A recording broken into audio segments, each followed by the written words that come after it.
We should think about our security being attacked, or in case of Taiwan, maybe we should get very good at making microchips. Taiwan isn't good at making microchips, but they decided, oh, we should get good at making microchips. Moving to where what they're gonna be is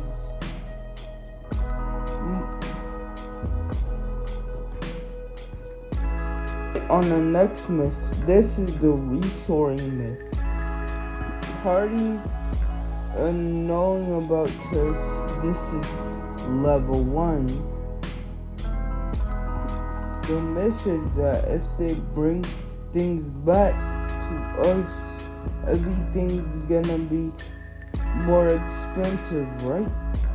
That makes sense.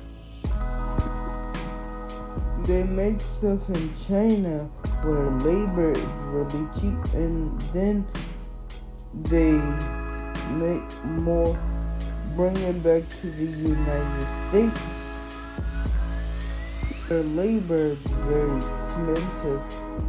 Well, of course, it has to bring prices back up. This is a 1D argument in a 4D world. Any business owner will know this.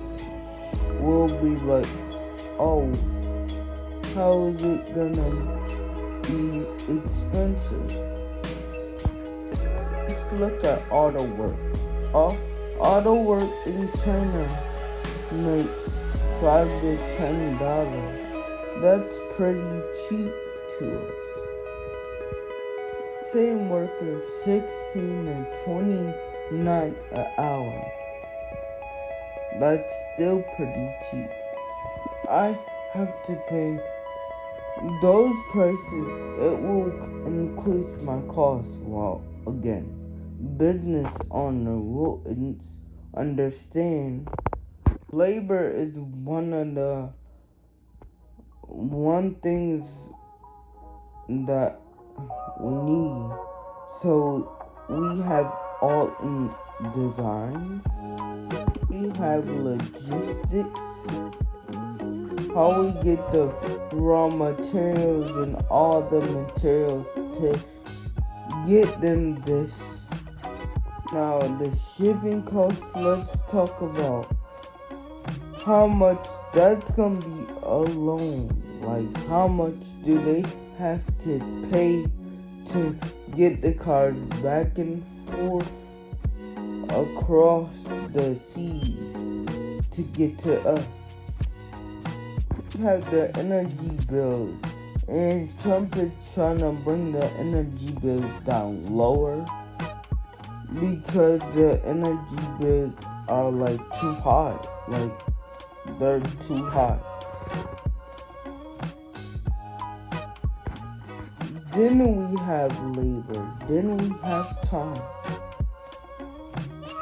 So I don't know if y'all wondered this, but I wondered this. How long does it take?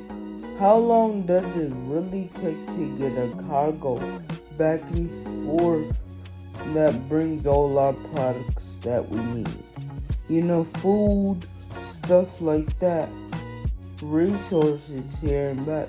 Well, I'm gonna tell you in this video. Well, right now Mexico is becoming one of the powerhouses for manufacturing. Labor in Mexico is way more expensive than labor in Asia. However, Mexican workers are a lot more efficient. Saying that they can get a lot more done in a lot lesser time. Let's do easy math. Let's say a worker that was making $2 an hour times 10, that would be $20.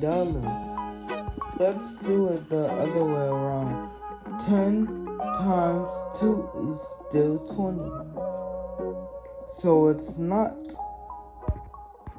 really the labor, it's the efficiency, how fast they can work to, and that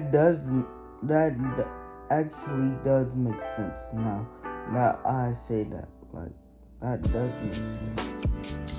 And not just the efficiency of the labor, design, energy, waste, labor, time, all these things run in place because they need to do everything. This is what in theory it sounds like it makes sense. So we have labor. In China it's cheap, in the US it's higher. Shipping in China it's cheap, in the US it's local. Automation in China it's lower, in the US it's advanced. Since it's in China, in the US it's higher. In the real world it doesn't make sense, but in the business aspect it does kinda make sense, cause if you own a business, well, you know what you gotta do for your business. You gotta do these things how you wanna do it. Plan out, map out, roll out how you wanna do it, how you wanna have a successful business. So these things make sense in my head, and it kind of run hand in hand, if you know what I mean by that. Next myth, that tariffs equal isolation. It's not about walls, it's about tools and strategically using tools. So how? Countries want to use these tools because it all comes down to how you adapt. Like we talked about earlier in the last video. If you didn't go watch our last video, you need to go watch it. These tools that can be used is to buy time, and this what actually America did. When America broke off to Europe can make everything go faster. Europe had to put tariffs there so the economy can grow. It needs to buy itself time. Also, you want to use. Theory is just dumb and it's vague. I don't know what that means. I'm gonna be honest with y'all. You want to use strategic uses. For example, it doesn't make any sense, but it does make sense because they can say if they're growing fruit better over there, so it doesn't make sense for us to grow fruit over here. So why don't you let them grow the fruit and bring it over here? COVID supply chain exposed COVID to what they were. Really highlighted for the US and what they were. US and the war really made an outlook on us, like to how we can create enough bullets or enough things to go on war or enough supply, if you know what I'm talking about. Then we need to train the workforce. Then we need to invest in. It doesn't happen in a blink of it. A blink of an eye, it takes time. What the tariffs do, they sort of protect that. Think about it like this: tariffs is like a shield. They kind of block out the outside. It doesn't give you time to build this out. We'll build the factory. Like in the last a few minutes ago, we was talking about timing a factory, like a business. It allows us to be competitive in this game. Now, like, it's not about labor, it's about efficiency, if you get what I'm trying to say. I heard this story from somebody. Like in China, they was working in tariffs. Like now with tariffs, they were digging a hole in China, and somebody said, why don't you bring in a tractor? And that's a good idea. And they said, oh, what are these people gonna do for work? And then they said, why don't you use spoons or toothpicks? Which is silly. I know how silly that sounds. It's not about how much people, these tariffs, and how we can come to an efficient way how to make work more faster is so we busted a whole myth on tariffs. The whole world is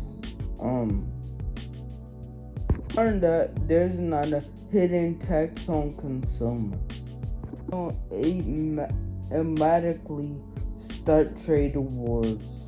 Really on nations recalibrate, rebuild. The world needs not what they're good at. Learn the U.S. didn't win through free trade. And we don't need to grow the fruit. We learned that if, like I said in the last, like I just said a minute ago, if they're good growing the fruit, let them grow the fruit. Like if, like let's say another country is good growing the fruit, let them grow the fruit and let us do something else. If you want to learn how to make money in money ways, this is not like